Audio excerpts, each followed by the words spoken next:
Malundo Island Tour, boti ya kisasa, boti mpya ambayo ndugu zetu watawa wameamua kuinunua kwa ajili ya kuendeleza maono ya Mheshimiwa Rais Dr. Samia Suluhu Hassan kwenye sekta ya utalii. Kazi hiyo ya uzinduzi nimeifanya asubuhi kwa kukata utepe pale bandarini, na baadaye nimefanya ziara na safari ya kwanza kabisa ya boti hiyo, safari ya kitalii ambayo imenipitisha kwenye maeneo mbalimbali mpaka kufika hapa.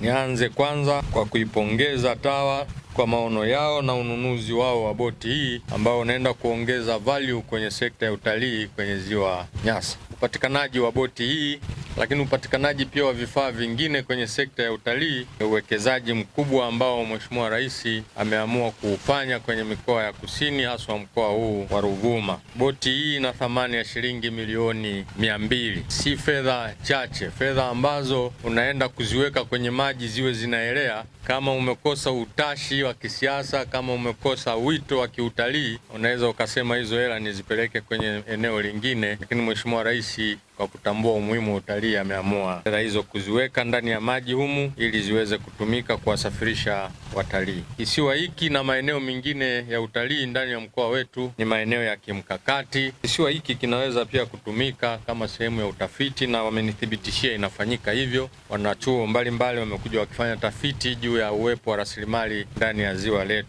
Kwa hiyo mnaweza mkaona umuhimu wa kisiwa hiki, lakini bado sio tu tafiti. Uwepo wa wataalamu hawa wa TAWA wanaendeleza uhifadhi katika ziwa, ikiwepo hifadhi wa mazalia ya samaki ambao wengi ni samaki wa mapambo. Lakini maeneo haya ambayo yanahifadhiwa pia mengine ni vyanzo vya maji kwenye wilaya yetu. Kwa hiyo yakikosa usimamizi mzuri, tunaweza tukatengeneza tatizo lingine la ukosefu wa maji au rasilimali hizo nilizozisema. Basi mimi nisisitize tu swala la matunzo ya chombo hiki ambacho kimegharimu fedha nyingi ili kiweze kutumika leo na siku zijazo.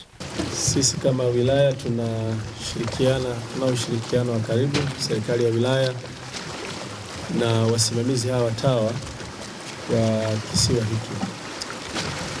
Tunatamani sana watalii wengi waweze kufika katika eneo hili kwa sababu kuna upekee ambao samaki wa mapambo wanaozungumzwa wanapatikana eneo hili na ziwa hili la Nyasa. Kwa hiyo ni fursa ya kipekee. Tungetamani kuona watalii kutoka nje, lakini pia watalii kutoka ndani.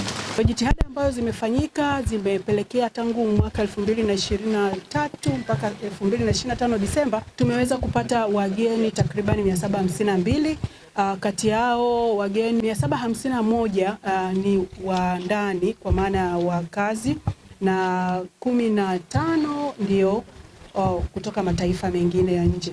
Kwa hiyo tunashukuru sana, na shughuli hizi zimeendelea kuchagiza utalii kwa ukanda huu wa kusini na kipekee mkoa wa Ruvuma.